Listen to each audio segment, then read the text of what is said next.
മംഗലം dam തളികക്കൽ ആദിവാസി വനം സംരക്ഷണ സമിതി വാർഷിക പൊതുയോഗം നടത്തി. നെന്മാറ ഡിവിഷൻ ആലത്തൂർ റേഞ്ച് മംഗലം ഡാം ഫോറസ്റ്റ് സ്റ്റേഷൻ പരിധിയിൽ പൂർണ്ണമായും സർക്കാർ വനത്തിനകത്ത് സ്ഥിതി ചെയ്യുന്ന പ്രാർത്ഥന ഗോത്രവിഭാഗമായ കാടർ സമുദായത്തിലെ കുടുംബങ്ങൾ താമസിച്ചു വരുന്ന ഉന്നതിയാണ് തളികക്കല്ല്. ഉന്നതി നിവാസികളുടെ ജീവിത നിലവാരം മെച്ചപ്പെടുത്തുന്നതിനും വനസംരക്ഷണത്തിൽ ഇവരുടെ പങ്കാളിത്തം ഉറപ്പുവരുത്തുന്നതിനും വേണ്ടി പ്രവർത്തിച്ചു വരുന്നതാണ് തളികക്കൽ ആദിവാസി വനസംരക്ഷണ സമിതി. വാർഷിക പൊതുയോഗത്തോടൊപ്പം തിരഞ്ഞെടുപ്പ് നടത്തി. മെഡിക്കൽ ക്യാമ്പ്, വനാമൃതം പദ്ധതി, NTFP കെട്ടിടം, ലൈബ്രറി എന്നിവയുടെ ഉദ്ഘാടനവും നടന്നു. KD പ്രസന്നൻ MLA ഉദ്ഘാടനം നിർവഹിച്ചു.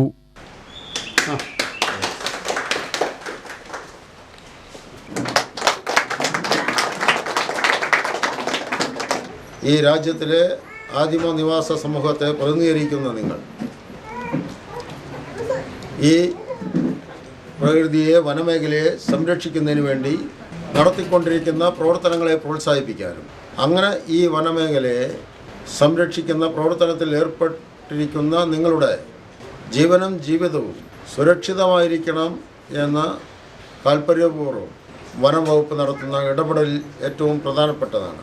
വന സംരക്ഷണ സമിതിയെ മുൻനിർത്തിക്കൊണ്ട് നടത്തിക്കൊണ്ടിരിക്കുന്ന പ്രവർത്തനങ്ങൾ വിദ്യാഭ്യാസ രംഗത്ത് ഉന്നത വിജയം നേടിയ ഈ സമൂഹത്തിലെ പുതിയ തലമുറയെ അഭിവാദ്യം ചെയ്യാൻ, ആദരിക്കാൻ എത്തിച്ചേർന്ന നമ്മുടെ DFO പ്രവീൺ സാർ, അദ്ദേഹം കുറേ കൂടി താല്പര്യമെടുത്തുകൊണ്ടാണ് തളികക്കല്ല് ഉന്നതിയിലെ നമ്മുടെ ഈ കൂട്ടായ്മയെ കൂടുതൽ മികച്ചതാക്കാനുള്ള പുതിയ പ്രവർത്തന പദ്ധതികൾ ആവിഷ്കരിച്ചിട്ടുള്ളത്.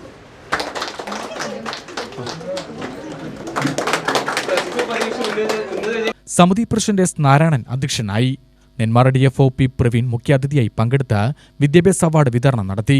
Vandazhy Grama Panchayat president KL Ramesh, vice president Sasikala, Nenmara block panchayat standing committee chairman PH Saithali, ward member Beena Shaji, Alathur range forest officer N. Zubair, Kollengode TEO Ajeesh Bhaskar, BFOമാരായ സുരേഷ് കുമാർ, നിഖിൽ കുമാർ എന്നിവർ പ്രസംഗിച്ചു.